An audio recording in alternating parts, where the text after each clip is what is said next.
This will be analysis of a ZvT on apotheosis.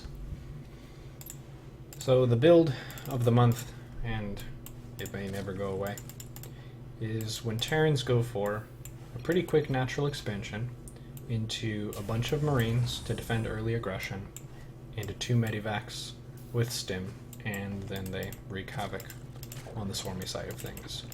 So your opening really has to account for that opening. It's quite strong for the size of units. The synergy between the Marines and the Medivacs means that they can be dangerous anywhere. They can be dropped in the main, they can be pushed at the third. So my build is Hatchcast Pool, very standard normal opening. I go Ling speed with my first 100 gas, and then I keep 1 or 2 workers in gas to afford Overlord speed. So the reason Overlord speed is really nice is because you'll have a totally clear read of what the opponent's going for. I like to send my second Overlord kind of on a side path here to check for proxy barracks, and then send it down near their main. And then when Overlord speed kicks in, I'll fly in and look and see what their setup is going to be. So one thing that I just started doing a couple days ago is trying to accomplish something with the first 4 Lings. If the opponent skips Reaper, your 4 Lings are going to be at full strength, and when speed kicks in, they can be pretty annoying. This Marine opener is quite safe in the sense that this is enough value to defend most early harassment, but Marines without Stim are very slow. Lings with speed are the fastest units in the game, and this natural expansion area is very wide open.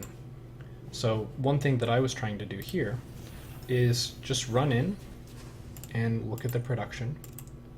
As I'm droning and teching, just taking some small advantages by picking off the outermost workers, and then when they pull it in, I retreat.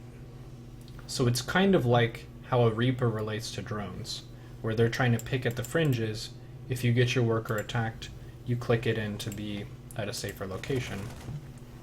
But I'm kind of repeating this process. When the Marines go back in, I'll go for another couple kills. Behind this, I drone my natural, I'm taking a gas, and I'm taking double Evo chamber. This map is very long, so it takes quite a lot of time for an army to move from one side of the map to the other side of the map. In fact, I would say it's the longest of any map in the ladder pool, I believe. Overlord speed kicks in. 4 minutes 30 is a really nice time to scout against Terran because all of their infrastructure will be finished. Whether they're going CC or like Banshee research, they will have decided by this point, and with Overlord speed taken after Ling speed, you'll know exactly what's happening. So this is something you can memorize.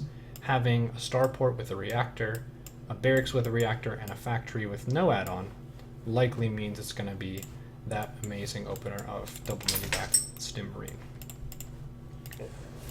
So the most efficient way to deal with this attack is to just make a ton of Lings. The saturation checkpoint, where I start to make a bunch of Lings again, is full saturation at the natural with 1 gas, full saturation in the main with 1 gas, and then at the third, just a couple queens. So rather than drone the third base and just die horribly, this is the point where you have to kind of respect that the 2 Medivac Marine is a really strong build, and you need to pause your economic growth to defend this particular attack. So I do have a small worker advantage, but now I need to mass a bunch of units. Creep spread is very important for knowing where the fight is going to take place. It also increases the movement speed of your queens and your Lings. I probably should have jumped on this before everything was unloaded. That's a bit of a mistake by me. Fairly sloppy micro, but it was still good enough of a split to be able to win this fight. So the queens sort of put pressure on the Medivacs. The Lings are the units that end up cleaning things up. My plan is to spend my next 100 gas after 1-1 into Lair, and then my next 50 gas into a Bane Nest. There's the Bane Nest at my third. I built a Spore to clean up this mine because I knew that Lair was going to be a long way off, so I wouldn't be able to make Overseers for a pretty long time.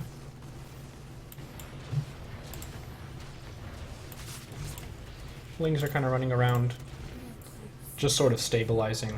Anytime you get pressured, like you're going to be pulled around trying to defend, so you have to kind of get back on track, get back to droning. After you've dealt with the initial attack of the Marines and the Medivacs, you can usually drone your third. So I'm droning my third and taking gases, taking Bane speed. So these Lings I split off with a separate hotkey. They're on my Muta hotkey right now. I don't have a Spire yet, so that hotkey is fairly easy for me to reach. I decided to just put a few Lings on that hotkey, and then pick off a few more SCVs in that vulnerable spot if they're natural.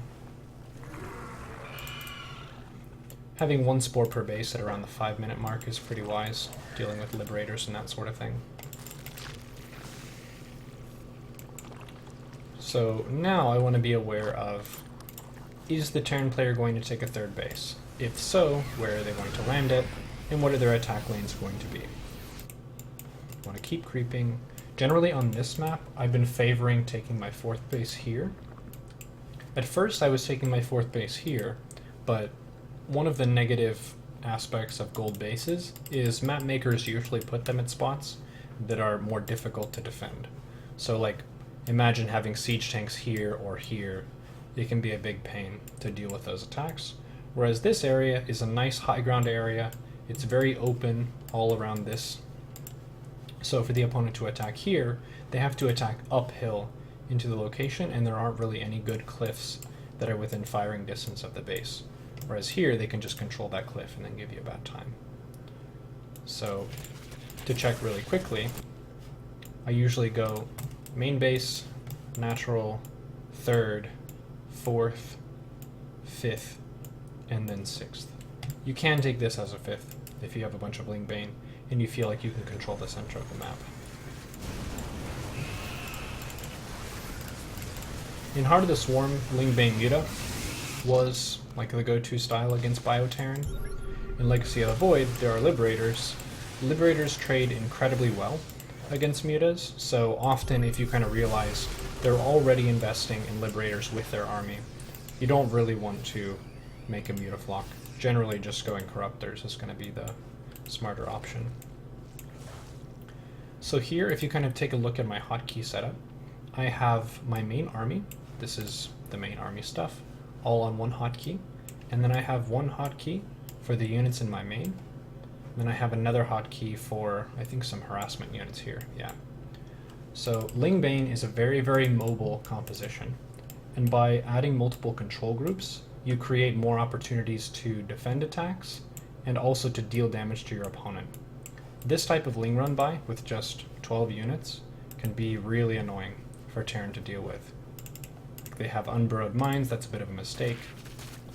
And now I get to put pressure on the Terran while they want to be focusing everything here on their kind of leapfrog siege attack.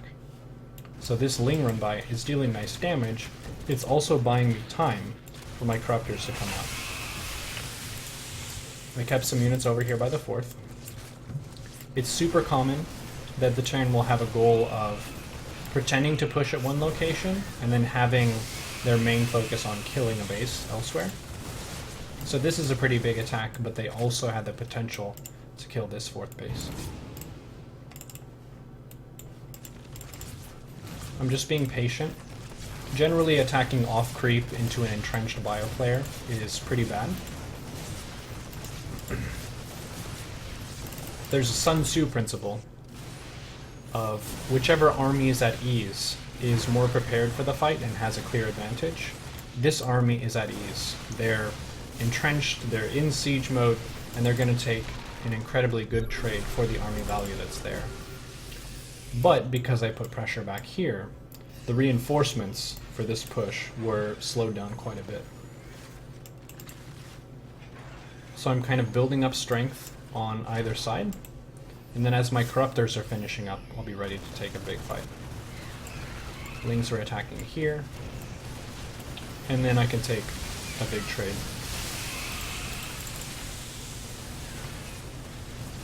And that's a pretty straightforward LingBaneCorruptor game.